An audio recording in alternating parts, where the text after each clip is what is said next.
nih teman-teman nih masih kurang semangat.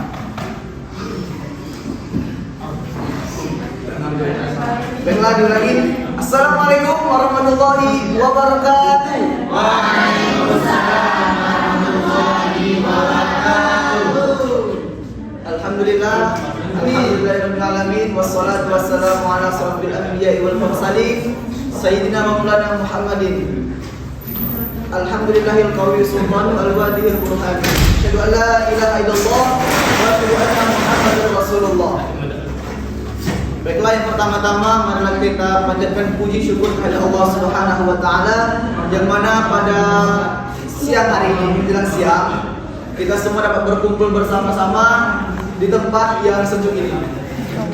Kemudian salawat dan salam tak lupa kita hadiahkan kepada junjungan alam Nabi besar Muhammad sallallahu alaihi wasallam dengan lafaz Allahumma shalli ala sayyidina Muhammad wa ala ali sayyidina Muhammad.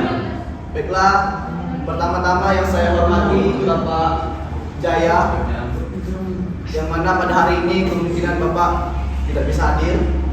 Dan yang saya hormati Kosma kita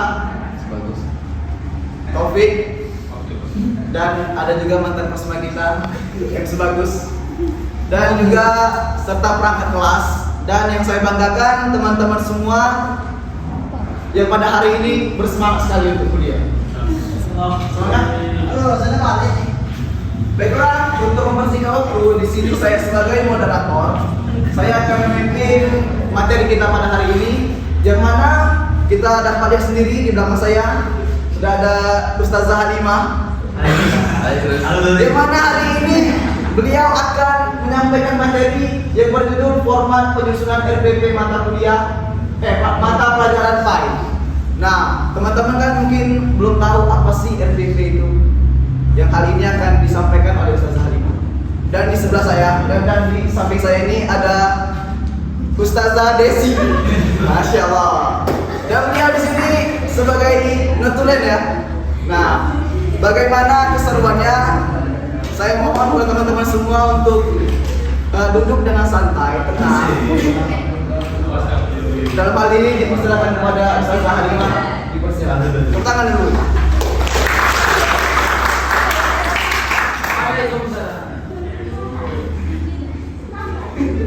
Oke, baik.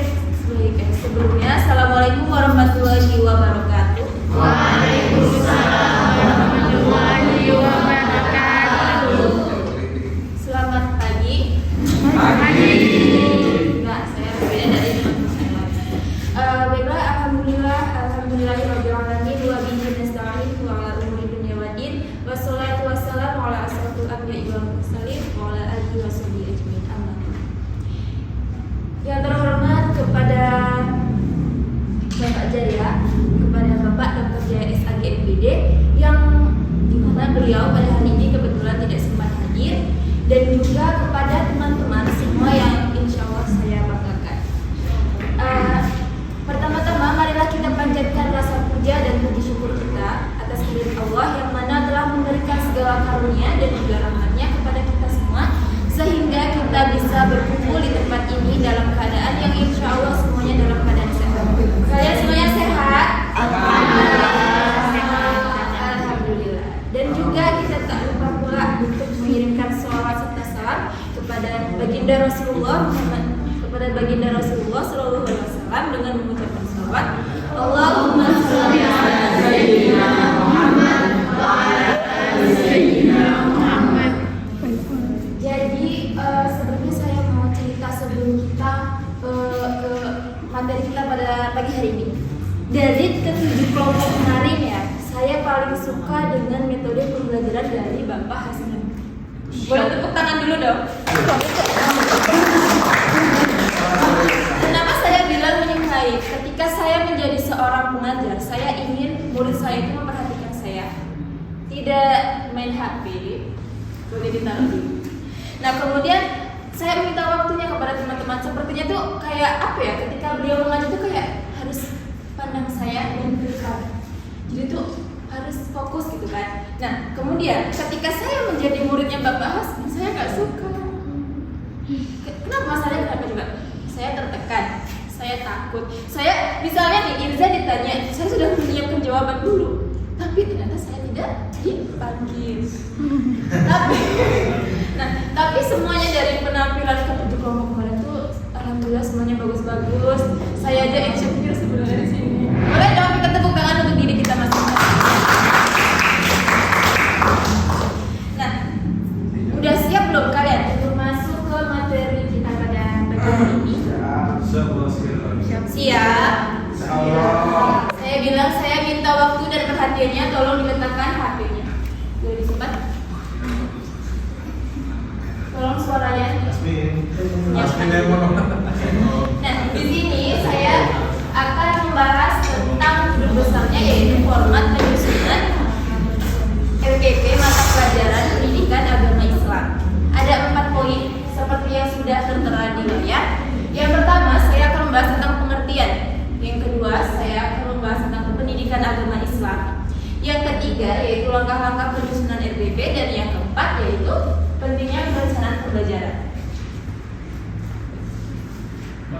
Selanjutnya, ada pengertian rencana pelaksanaan pembelajaran atau yang disebut dengan LPP.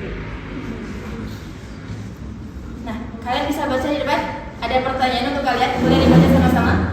Apakah kalian tahu apa itu RPP? Tahu, sudah tahu.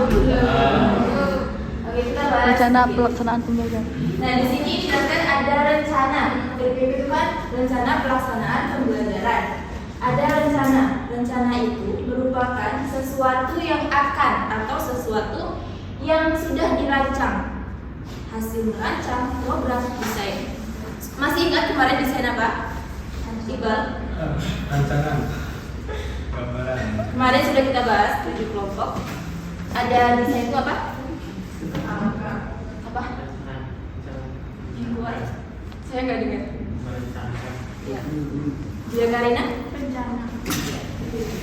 Kemudian boleh lanjut. Mungkin kepada Desi boleh sini materinya dari. Nah, di sini boleh kita baca sama-sama biar nggak ngantuk. Kayaknya kalian fokusnya ke HP. Saya bilang taruh. Boleh baca sama-sama? Ya, baca sama-sama. Rencana pelaksanaan pembelajaran atau yang dikenal dengan istilah RPP merupakan suatu bentuk perencanaan pembelajaran yang akan dilaksanakan oleh pendidik dalam kegiatan pembelajaran. Silabus. Di silabus itu dosen memberikan kita ada materi, kemudian materi itu nanti kita jabarkan, kita cari, kita diskusikan sehingga nanti terbentuklah pembelajaran seperti sekarang ini. Boleh lanjut.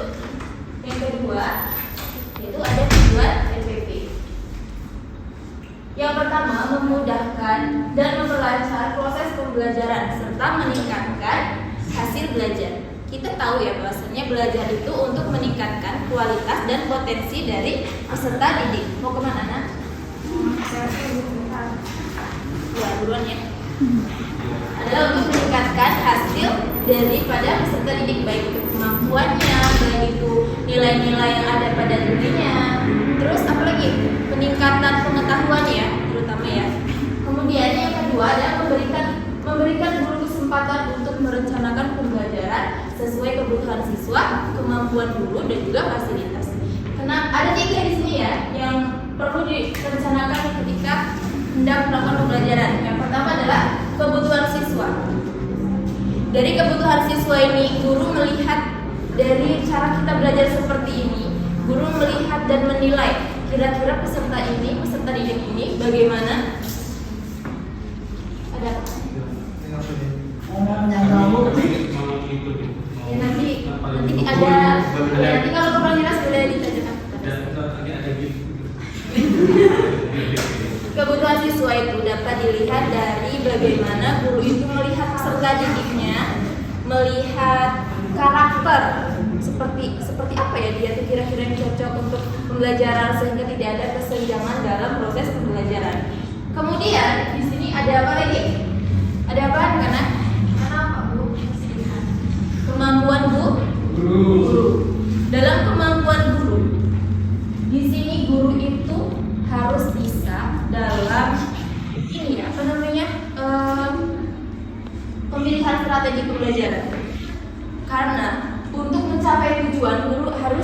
pintar dalam memilih strategi pembelajaran. Di sini, misalnya ya, kalau guru itu Hasmin, ada apa? Ada yang mau keluar lagi?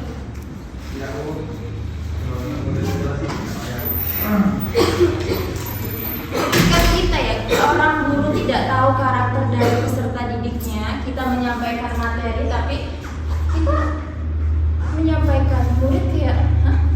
Apa ya? Murid itu ngomong apa sih? Gak jelas gitu. Kayak saya.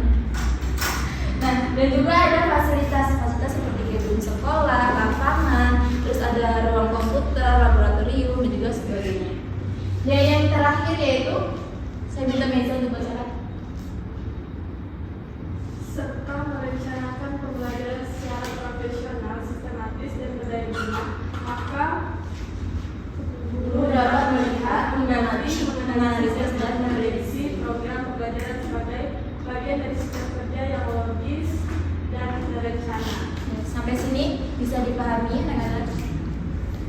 Bisa dipahami. Kalian kayaknya ngantuk. Oke, saya ada permainan. Itu tadi ya? Sudah masuk lagi ya?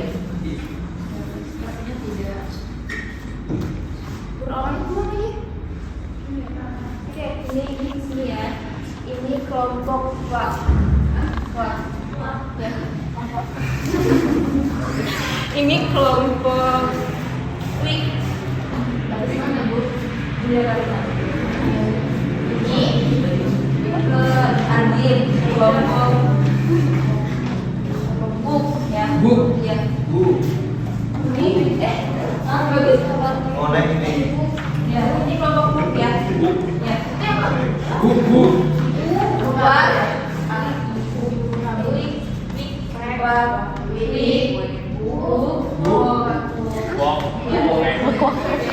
ini nanti permainannya kalian menyanyikan lagu Potong Bebek Angsa, tapi menggunakan tadi yang kalimat wak itu wak. Nanti ketika saya tunjuk kamu lanjutin lagunya tapi dengan tadi yang saya bukan. Apa? Oke, boleh ya. Nama dulu Bu. Saya misal ya saya nyanyi nih. Saya kelompok wak ya. Saya nyanyi nih. Wak. Nanti kalau misalnya salah, satu kelompok itu maju ke depan dan semuanya. Oke.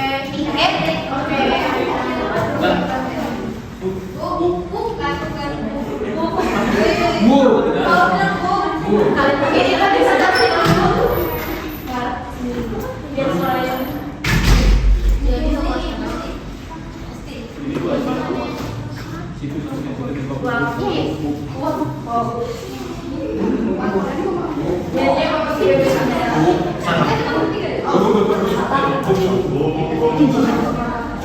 ingat ya kelompoknya, kalau ini kelompok 4.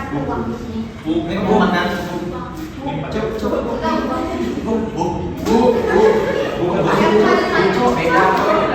Buk yang situ kok. Makanya artinya beda. Sama bukan buk. Sampai Argin ini batasnya di Halden sini Nadia. Jadi apa buk? Kamu. Oke, bisa kita coba dulu. Kita semangat dong. Tepuk tangan dulu dong.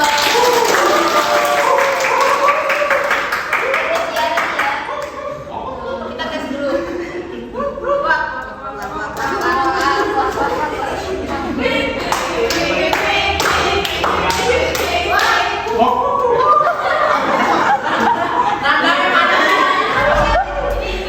nanti yang salah nanti maju ke depan itu satu kelompok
Bagus sih beda bu.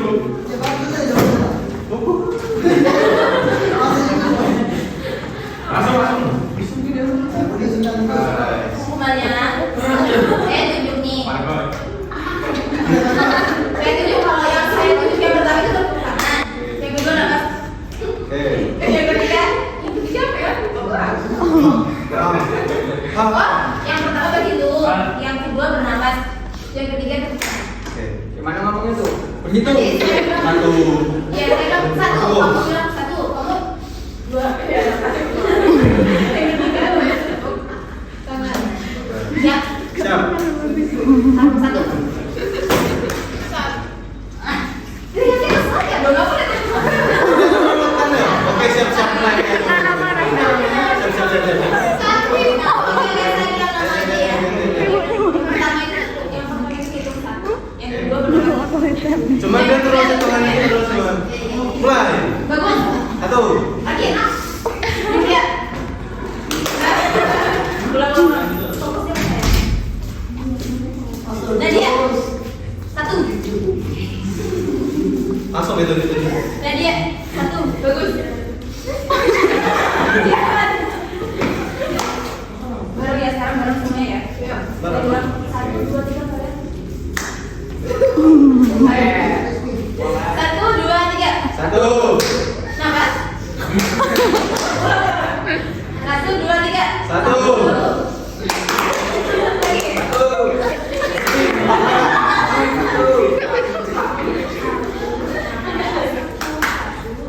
Masuk dulu ya.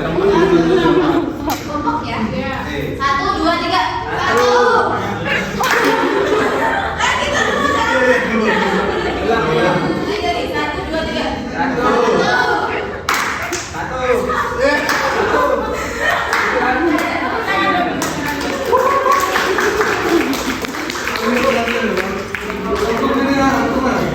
Oke, saya minta dua tadi waktu dan juga perhatian kalian. Boleh duduk, Bu?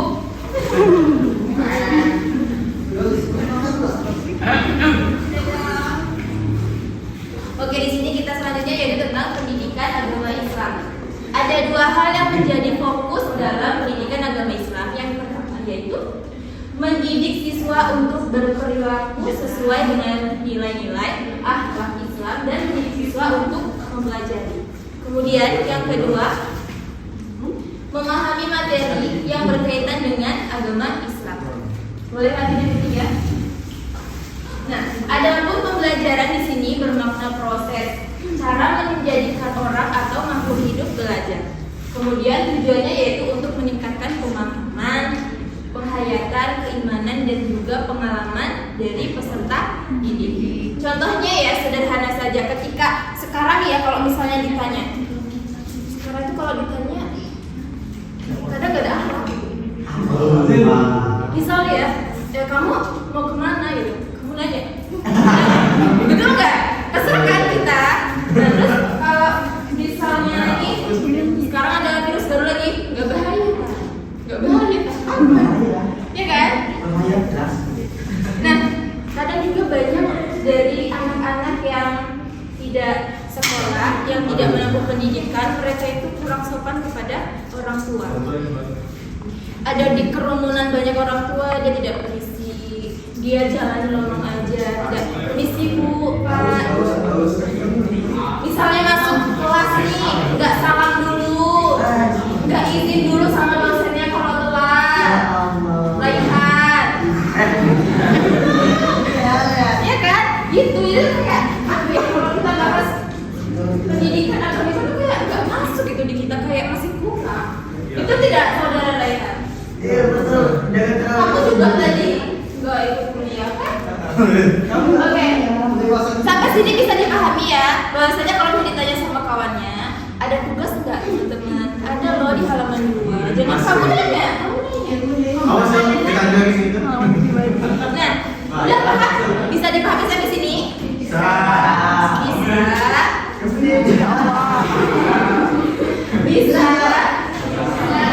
Bisa lagi ya. Ini ada langkah-langkah penyusunan RPP. Yang pertama, guru mencantumkan identitas, yaitu bisa nama sekolah, kemudian mata pelajaran, subtema materi yang dipelajari, alokasi waktu, indikator, itu kayak silabus lah. Kalau kalian buka silabus tahu sendiri kan ada apa aja kan. Kemudian yang kedua, Laila boleh dibacakan.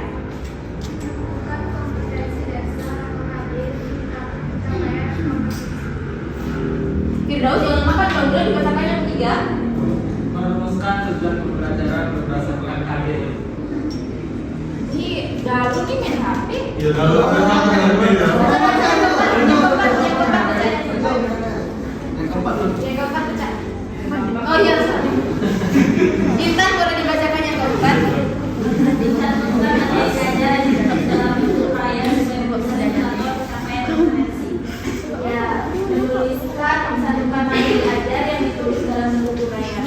Ya sama lah kayak di silabus, nanti kita cari ada judulnya, kita cari pelajaran itu, nanti kita diskusikan di sini. Kan diuraikan, dijabarkan. Kemudian yang kelima, memilih metode pendidikan dan pembelajaran yang sesuai dengan situasi dan kondisi. Penting nggak?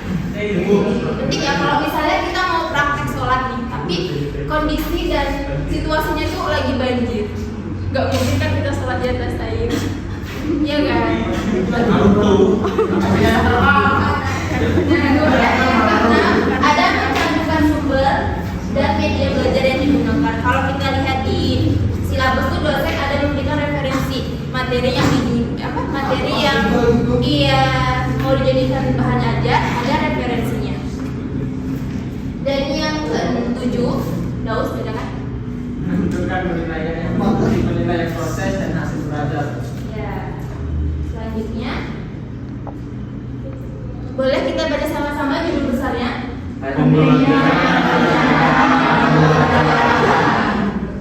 Di sini saya tuliskan ada 4. Yang pertama yaitu pembelajaran adalah proses yang bertujuan. Kenapa dikatakan bertujuan? Ada yang bisa mengerti? Iqbal. Belajar adalah proses bertujuan.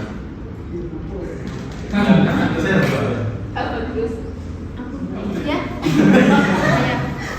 Karena pembelajaran adalah suatu proses yang bertujuan untuk mencapai berhasilnya dalam belajar. Betul, itu salah satunya adalah untuk meningkatkan kualitas dari pengetahuan daripada siswanya. Apa untuk meningkatkan kualitas daripada siswanya? Dari yang tadinya belum tahu, kita datang ke sekolah, ya betul. Ya kita belum tahu apa-apa, kita datang ke sekolah, terus kita mendapatkan materi dari guru, kita pulang, kita tahu, wah 1 tambah 1 2. Nah, kalau misalnya 0 tambah 1 ya kayak gitu. Kemudian yang kedua yaitu pembelajaran adalah proses kerjasama. Kerjasama antara siapa? Pendidik dan peserta didik. Ya betul. Gak bisa ya guru itu berjalan sendiri mengajar, gak ada muridnya. Jadi kayak apa gitu, lucu aja gitu kan. Belajar tanpa murid bisa sih. Tapi kan lebih afdolnya kalau ada murid, kerjasamanya itu nampak ya. Misalnya guru bertanya, ada yang menjawab, ada timbal baliknya. Kemudian yang ketiga, proses pembelajaran adalah proses yang kompleks. Yang keempat,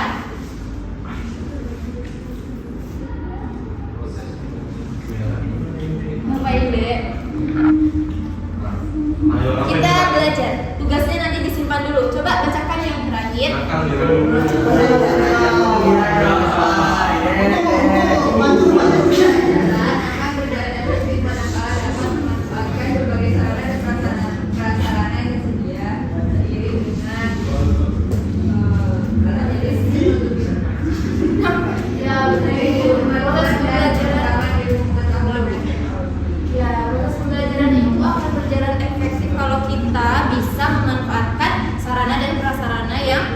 Ada di lingkungan sekolah, misalnya ada keran, terus ada praktek wudhu ya kita gunain. Ayo nah kita wudhu sama-sama, kita contohin dulu nih sebagai guru, kan nggak mungkin kan kalau cuma materi wudhu apa wudhu 3 kali, bu 3 kali kayak mana tuh bu? Atau kan nggak tahu. Kita bisa ajarkan dengan media ya ada di lingkungan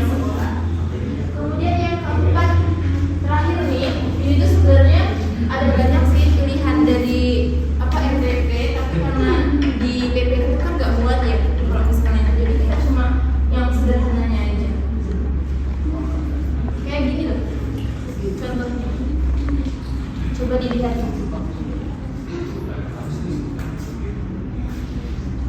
Sudah? Coba dari FPP kayak gini lah. Ini yang sederhananya. Dilihat kan? Iya, dilihat. Nah, Alhamdulillah. boleh dibaca dong. Asik. Yang keras dong. Alhamdulillah selesai. Jangan. Agraria dengan gaya hidup tak kenal berarti mengajarkan quotes of the day. Belum. Oke, sebelum saya ke apa? Artinya, saya ada punya pantun. Saya nggak tahu sih pantun model apa, saya lupa namanya kan. Ada oh itu kami nggak ada begitu ya hadiah-hadiah. Soalnya dari kemarin itu sudah ada berapa kelompok ya? 4 kelompok ya? 4 kelompok itu sudah mengajarkan kalian. Jadi kamu punya 3 kelompok. Kan sudah saya bilang. Sudah saya bilang bahwasanya saya suka cara metode belajarnya Bapak Hasni. Kami kok tidak mendekat. Iya karena saya tahu kalian terdekat. Pantunnya.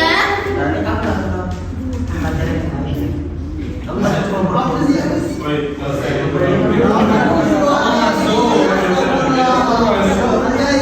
Saya minta waktu dan pertanyaannya, saya mau menutup pertemuan kita pada hari ini. Maka pantunnya yaitu kesepian tanpa kekasih, cukup sekian dan terima kasih.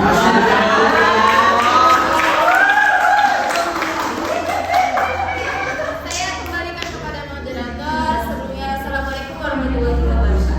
Waalaikumsalam warahmatullahi wabarakatuh. Izin Pak Moderator, izin menunggu nasihat. Ya, benar.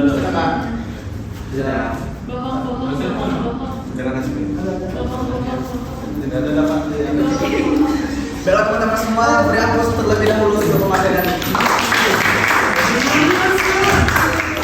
Oke, sebelum lagi pemateri telah menjelaskan apa itu RPP pembelajaran PAI.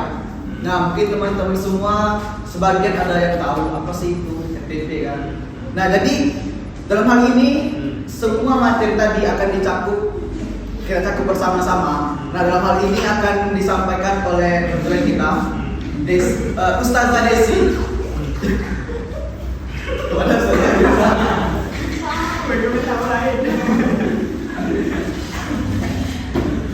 Baiklah, assalamualaikum warahmatullahi wabarakatuh.